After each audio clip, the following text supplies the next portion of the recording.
Hi guys, very welcome to Mentour, yet another video podcast. As always, I hope that you are doing fantastic out there.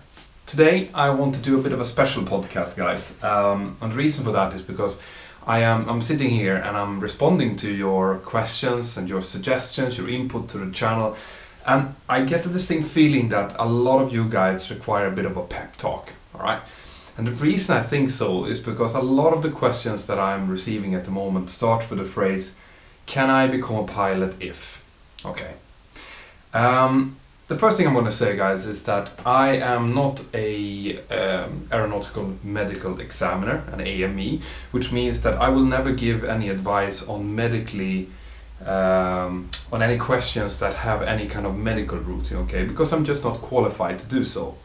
But unless your question or your doubt of yourself has a root in a medical condition, I can tell you that most of the ones that are watching this podcast right now can become pilots, okay? The problems or the perceived problems or the obstacles that you guys might see and that you ask me about are just that. They are perceived obstacles, okay? They are in here. They are not in the outside world.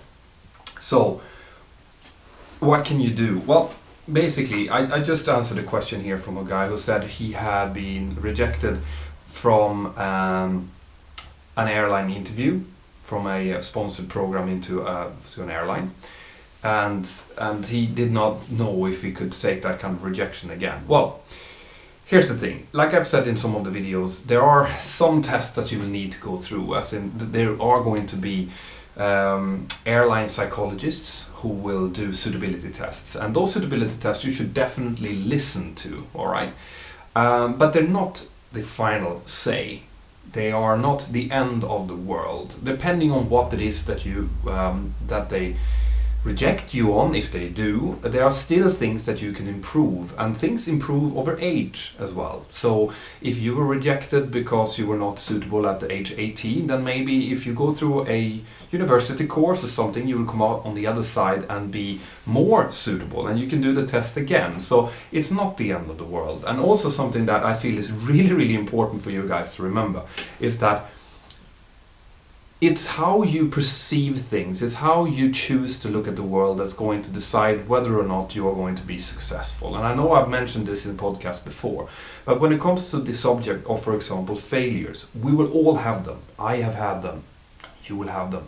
I will have many more of them, and you will as well, okay? It's how you choose to look at those failures that's going to determine whether or not you're successful in your ultimate goal. So, for example, you have failed a written exam or a test in school or an entry interview into an airline. Okay, that sucks, right? It really does. However, you can use everything that you've gained up to that point to your advantage. And what do I mean by that? Well, I mean, for example, if you've been to an airline interview, next time you go to an airline interview, you will know what the ambience feels like. You will know pretty much what kind of questions will come.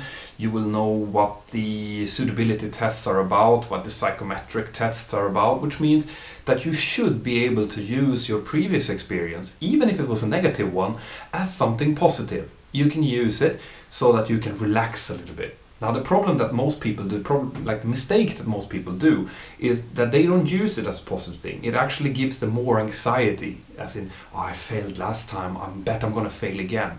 That's where you go wrong, okay? That's where you have to,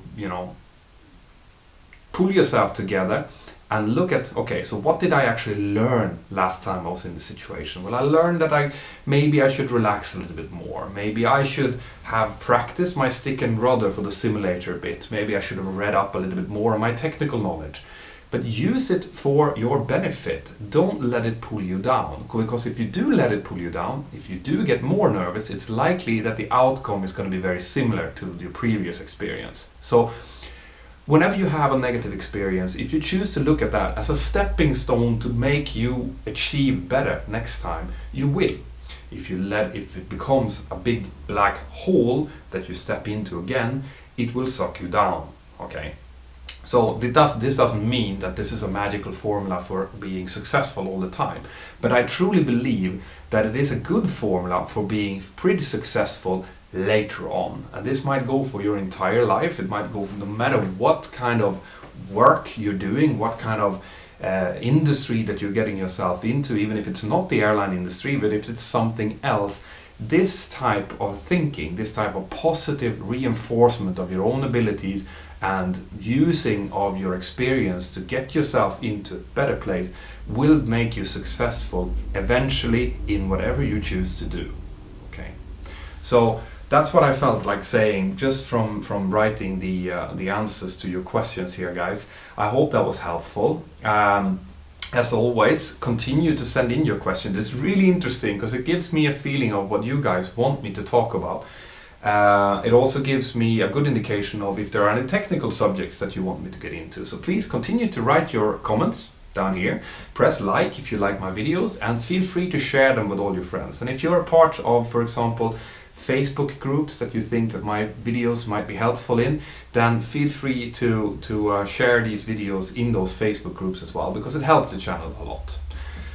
As always, I want to finish off with thanking my patrons on Patreon. You're all doing a great job. Those of you guys who are patrons at the $10 or above limit level, feel free to go in and enter your shipping information, okay, because I might have something small there for you. Have a fantastic day. Make sure that you let everyone around you know how much you appreciate them, because it's really important that you do so, and I'll see you next time.